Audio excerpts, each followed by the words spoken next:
பாப்பிஸ் kitchen பார்க்கும் அனைவருக்கும் வணக்கம். இன்றைக்கி நம்ம சேனலில் எதை பற்றி பார்க்க போகிறோன்னா சாக்லேட் மாய்ஸ் கேக்கை பற்றி பார்க்க போகிறோம்.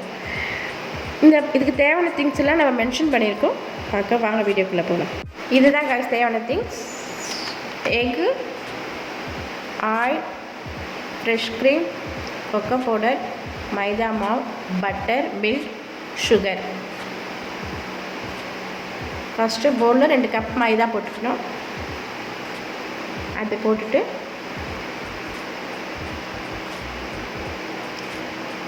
இது நீங்கள் வீட்லேயே அழகாக செஞ்சு கொடுக்கலாம். இது வெளியே ரொம்ப ரேட்டாக இருக்கும். இது நம்ம வீட்டிலேயே நம்ம பசங்களுக்கு எல்லாமே வீட்டில் இருக்கிற திங்ஸ் தானே. பால், மைதா எல்லாமே நம்ம வீட்டில் எப்பவுமே இருக்கும். இதெல்லாம் நல்லா சுட சுட சாப்பிடலாம். ரொம்ப நல்லாயிருக்கும். இது மைதா போட்டு கொக்கோ பவுட்ரு போட்டு அது ரெண்டுத்தையும் ஃபஸ்ட்டு மிக்ஸ் பண்ணிக்கணும். மிக்ஸ் பண்ணிவிட்டு பேக்கிங் சோடா, பேக்கிங் பவுடர் அதையும் கொஞ்சம் 1 ஸ்பூன், பேக்கிங் சோடா 1/2 ஸ்பூனு, எல்லாமே ரெண்டுமே 1/2 ஸ்பூன் தான் போட்டுக்கணும். நிறைய போட்டால் ஒரு மாதிரி சோடா வாசனை வரும். அதனால் நம்ம அளவாக போட்டால் ரொம்ப நல்லாயிருக்கும். எல்லாத்தையும் போட்டு நல்லா மிக்ஸ் பண்ணிவிட்டு நம்ம முட்டை உடச்சி வச்சுருக்கோம்ல, அதையும் போட்டு நல்லா அடிச்சுக்கணும். ஆயில்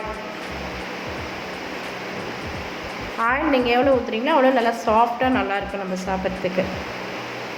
நம்ம எதுவுமே ஊற்றக்கூடாது. அது ரொம்ப இதுவாகிடுச்சா அந்த முட்டையில் ஊற்றி அடிச்சிடும். வெண்ணிலா எசன்ஸ் அதுவும் ரொம்ப ஊற்றாதீங்க. ஒரு 1/2 ஸ்பூன் ஊற்றினாலே போதும். அதுவும் ரொம்ப ஊற்றினா ரொம்ப ஸ்மெல் மாதிரி வரும். அதே போட்டு நல்லா மிக்ஸ் பண்ணிக்கணும்.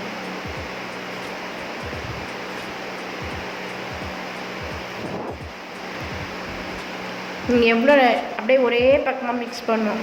4 பக்கம் போட்டு மிக்ஸ் பண்ணிங்கன்னா அது கேக்காக வராது, வேறு என்ன மாறிடும். அதனால் ஒரே மாதிரி அடிக்கணும். அது ரொம்ப கட்டியாக இருந்துச்சுன்னா கொஞ்சம் பால் ஊற்றிக்கங்க. நிறைய ஊற்றிடாதீங்க. எடுத்த உடனே கொஞ்சம் கொஞ்சமாக ஊற்றி நம்ம மிக்ஸ் பண்ணாதான் அது நல்ல ஒரு பதத்துக்கு வரும்.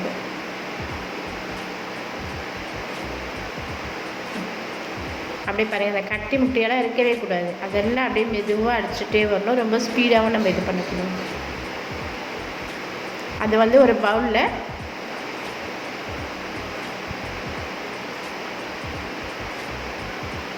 கொஞ்சம் கொஞ்சமாக ஊற்றி பண்ணிங்கனாலும் இது கரெக்டாக வரும். நம்ம கேக் பவுலில் பட்டர் போட்டு பட்டர் பேப்பர் தான் அதை போடலாம். அது இல்லைன்னா இது போடலாம். அது ஆப்ஷன் தான். இது பட்டர் போட்டு கொஞ்சம் மைதா போடலாம். அது ஃபுல்லாக தடி விட்டுட்டு மைதா போடணும். ஏன்னா அது நம்ம அதை ஊற்றி எடுக்கும் போது கரெக்டாக வரும். அப்படியே ஒட்டாமல் வச்சுட்டு அதை ஊற்றிட்டு நம்ம 10 நிமிஷம் ஹீட் பண்ணணும். நம்ம ஸ்டவ்வில் வச்சுட்டு நம்ம இது ரெடி ஆகிறதுக்குள்ளே அது ஹீட் ஆகிடும். பார்க்கறதுக்கு இவ்வளோ நல்லா இருக்குது பாருங்கள். நம்மளாம் கேக்கு செய்கிறதுக்கு ரொம்ப கஷ்டம் அப்படின்னு நினச்சிட்ருப்போம். ரொம்ப ஈஸியான வேலை தான் இதுதான். இது 40 நிமிஷம் வேகணும். அது வெந்தவுடனே ஒரு குச்சி விட்டு பாருங்கள். அது பார்த்தாலே தெரியும், அதை ஒட்டாமல் வரும். அந்த பபிள்ஸ்லாம் அப்படி தட்டினீங்கன்னா அதெல்லாம் இதுவாகிடும். இங்கே உப்பெல்லாம் போட்டு நம்ம வேக வச்சோன்னா அந்த உப்பு வாசனை வரும். அதனால் உப்பு தேவையில்லை.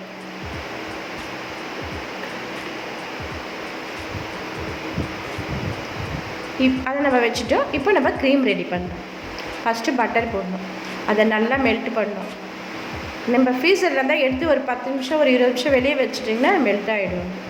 ஏன்னா அது ரொம்ப கட்டியாக இருந்தால் நம்மளால் அதை இது பண்ண முடியாது. இது நல்லா இது மெல்ட் பண்ணிவிட்டு ஃப்ரெஷ் க்ரீம்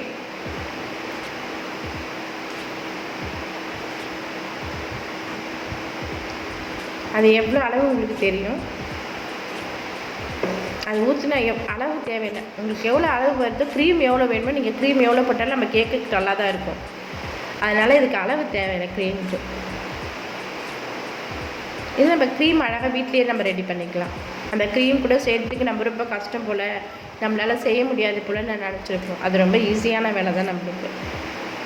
நீங்கள் இது கடையிலலாம் கேட்டிங்கன்னா, டிபார்ட்மெண்ட் ஸ்டோர்லாம் கேட்டிங்கன்னா ஃப்ரெஷ் க்ரீம் கேட்டால் தருவாங்க. அது ரொம்ப கம்மி தான். 60 ரூபாவோ 65 ரூபா தான், கம்மி விலை தான். அதை வாங்கிட்டு வந்தோன்னா நம்ம க்ரீம் ரெடி பண்ணிடலாம்.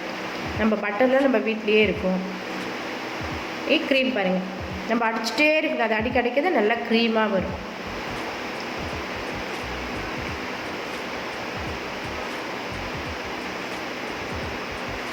நம்ம இந்த மிஷின் எதுவுமே இல்லைனா கூட நம்ம முட்டைலாம் அடிப்பண்ல, ஆனால் அது அடிக்கிறதுக்கு அது ரொம்ப லேட் ஆகும். இதெல்லாம் கொஞ்சம் சீக்கிரமாக ஆகிடும் நம்மளுக்கு. அதில் கொக்கோ பவுடர், ஏன்னா அந்த கலர் வரத்துக்காக நம்ம கொக்கோ பவுடர்.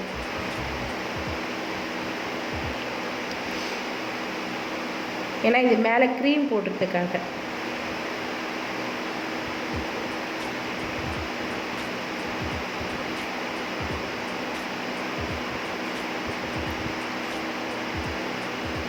அந்த கலர் நல்லா மிக்ஸ் பண்ணணும்.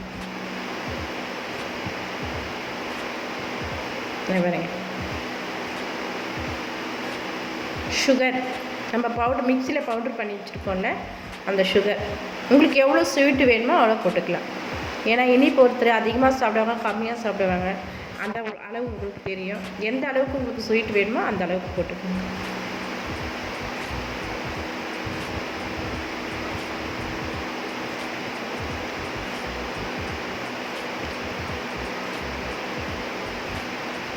Cream ready. இது வந்து நம்ம போட்டு சாப்பிடும்போது ரொம்ப சாக்லேட் மாதிரி ரொம்ப நல்லாயிருக்கும். 40 நிமிஷம் ஆகிட்டுருக்கும். கேக் எடுத்து கொஞ்சம் ஆற வச்சுட்டு நம்ம ஒரு பிளேட்டில் கொட்டணும். ஏன்னா சூடோடு எடுத்து அப்படியே ஒட்டிட்டு வர எல்லாமே சேர்த்து. அதனால் ஒரு 10 நிமிஷம் ஆற வச்சிங்கன்னா அது அழகாக வந்துடும். நம்ம இப்படி கவுக்கும் போதே அழகாக பாருங்கள், பார்க்கும்போதே எவ்வளோ சூப்பராக சாஃப்டாக இருக்குது பாருங்கள். அதை எடுத்துகிட்டு மேலே இருக்கிறது எடுத்துக்கணும். ஏன்னா அது மேலே இப்படி இருக்கிறதுனால நம்ம கொஞ்சம் கட் பண்ணி எடுத்துட்டிங்கன்னா அது நல்லா ஃப்ளாட்டாக வரும். அது அப்போ க்ரீம் நம்மளை தடுக்கிறதுக்கு ரொம்ப நல்லாயிருக்கும்.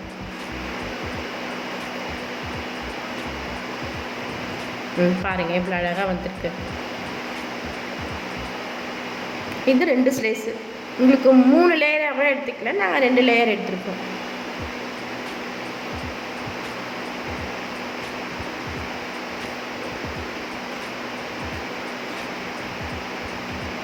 இந்த வேலை ஒரு அதிகமான வேலை கூட இல்லை, ரொம்ப ஈஸியான வேலை தான் நம்மளுக்கு.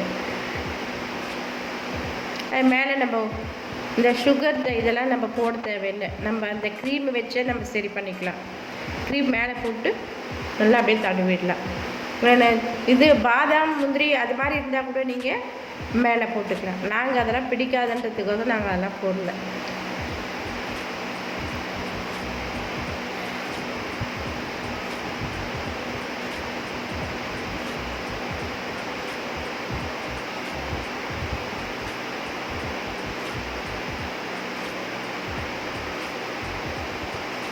ஃபஸ்ட்டு ஒரு ரெக்கே இருக்கிறதுல வந்து நல்லா க்ரீம் ஃபுல்லாக தடவிட்டு செகண்ட் கட் பண்ணி வச்சுருக்கோம்ல அதையும் மேலே வச்சுட்டோம்.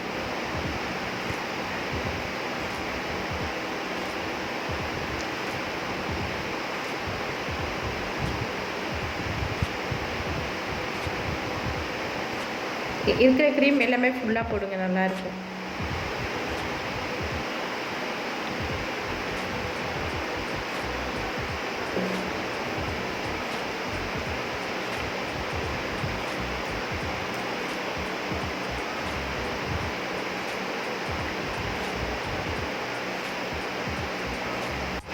நம்ம கேக் ரெடி. இதோட சூப்பராக நம்ம டிஷ்ஷோட அடுத்த வீடியோவில் பார்க்கலாம். பாய்.